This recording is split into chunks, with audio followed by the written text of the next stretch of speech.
The Last Message from Space. Part 1. The Space Race Lies. The year is 1961. The Cold War is freezing the world. America and the Soviet Union are racing to space, not for science, but for power. The Soviets strike first. Yuri Gagarin becomes the first human in space on April 12, 1961. The world celebrates. The Soviets declare victory. But for decades rumors have swirled. Whispers among space historians. Dark theories buried in Soviet archives. The rumors claim Gagarin was not the first. Before him, others were sent. Others who never came back. Others whose names were erased from history. One name appears in declassified documents. A single reference. A footnote in a secret report. His name was Vladimir Ilyushin. And his story, if true, is the most haunting in space exploration history. Part 2. The Forgotten Cosmonaut. Vladimir Ilyushin was not a nameless soldier. He was the son of a famous Soviet aircraft designer, a man who built planes for Stalin himself. Vladimir was a test pilot, elite, experienced, the perfect candidate for a secret mission. According to leaked documents, Ilyushin was launched into space on April 7, 1961, 5 days before Gagarin. His mission, a single orbit around Earth, a test flight to prove Soviet superiority. But something went wrong. Western intelligence agencies intercepted communications. Italian radio operators picked up a strange transmission days before Gagarin's flight. A voice, distorted, panicked, speaking Russian. The transmission was analyzed, decoded.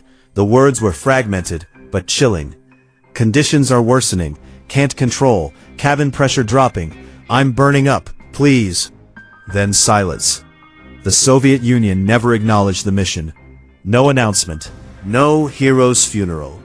Vladimir Ilyushin simply vanished. Part 3. The Transmission. The Italian radio operators, brothers named Achille and Giovanni Giudica Cordiglia, were amateur enthusiasts. They had built their own listening station near Turin, using surplus military equipment.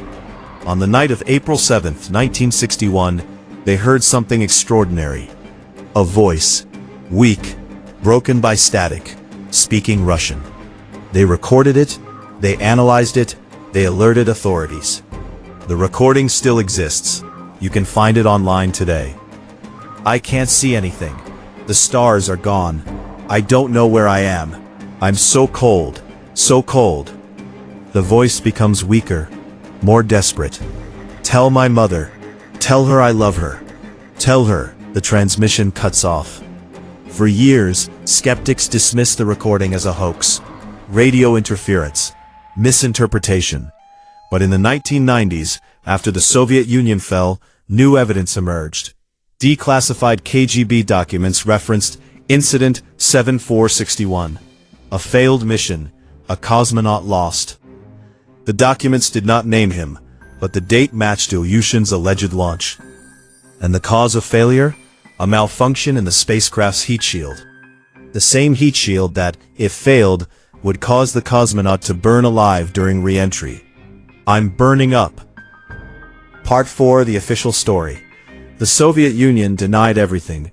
Officially, Yuri Gagarin was the first. Any claims otherwise were Western propaganda, lies, distractions. But here's where the story gets stranger. Vladimir Ilyushin did not die. According to some sources, he survived. After the failed mission, the story goes, Ilyushin was secretly brought back to Earth. He had crashed somewhere in rural China. Chinese farmers found him, badly burned, barely alive. He was transported to Moscow in secret, hidden in a military hospital. His identity erased. For years, no one knew what happened to him.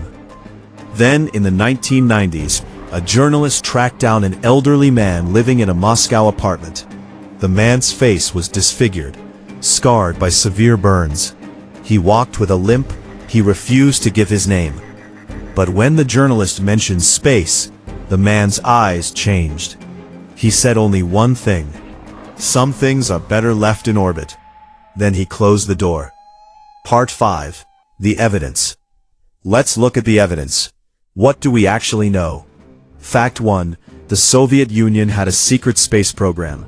Multiple historians have confirmed that missions were flown that were never announced. Fact 2. The Giudica Cordiglia recordings are real. Whether they capture a cosmonaut or radio interference is debated, but the recordings exist. Fact 3. Vladimir Ilyushin was a real person, a famous test pilot. He disappeared from public life in early 1961 and reappeared months later, injured, scarred, silent. Fact 4. Soviet archives, partially opened after the Cold War, contain references to anomalies in April 1961. Missing records, redacted names. Fact 5. Several Soviet space program insiders, speaking anonymously, have confirmed that at least one cosmonaut died in space before Gagarin's flight. But here's the most haunting piece of evidence. In 1995, a Russian journalist named Yaroslav Golovanov claimed to have seen Ilyushin's personal diary. The diary described a spaceflight. It described re-entry. It described fire. The diary was never published. The journalist died in 2003. The diary's location is unknown. Some things are better left in orbit. Part 6. The other theories. Ilyushin is not the only candidate for lost cosmonaut. There are others. The Lost Voices, the Giudica Cordiglia brothers, recorded multiple transmissions. One captured a woman's voice, a female cosmonaut, they claimed, named Ludmila. Her voice grew weaker, then silent. The Soviet Union denied sending any women to space before Valentina Tereshkova in 1963. The burned capsule. In 1965, a British radar station detected an unidentified object in orbit. It was not on any known tracking list. It remained there for weeks, then vanished.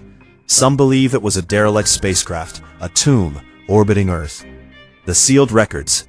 When Soviet space officials were asked about lost cosmonauts, some reportedly became nervous. One veteran engineer, near the end of his life, allegedly whispered to a historian, "We lost 3 before Gagarin. 3. Their families never knew." The Soviet Union was desperate to win the space race. Desperate enough to take risks. Desperate enough to hide failures. Desperate enough to send people into the unknown and pretend they never existed. Part 7. The final message. Whether Vladimir Ilyushin was the first man in space, or one of many who never returned, his story raises a haunting question. How many others are out there? How many voices have cried out into the void, unheard? How many transmissions have faded into static, carrying last words no one will ever hear? The recording from April 7, 1961, ends with one final sentence. The words are barely audible beneath the crackle of interference, but they are there. It's so beautiful up here. I wish someone could see this with me. Goodbye. Then silence. Conclusion. The Soviet space program achieved greatness, but greatness has a shadow. And in that shadow, there may be names we will never know, stories we will never hear, and a cosmonaut who cried alone in the darkness while the world celebrated someone else. Vladimir Ilyushin died in 2014. He never spoke publicly about space. He never claimed to be the first. He lived quietly, privately, silently. But on his gravestone, there is no mention of his military service, no mention of his family legacy, no mention of space at all. Just his name, his dates, and the words, "He saw what others could not." If you enjoyed this story, please like this video, comment your thoughts. Was Ilyushin the first man in space?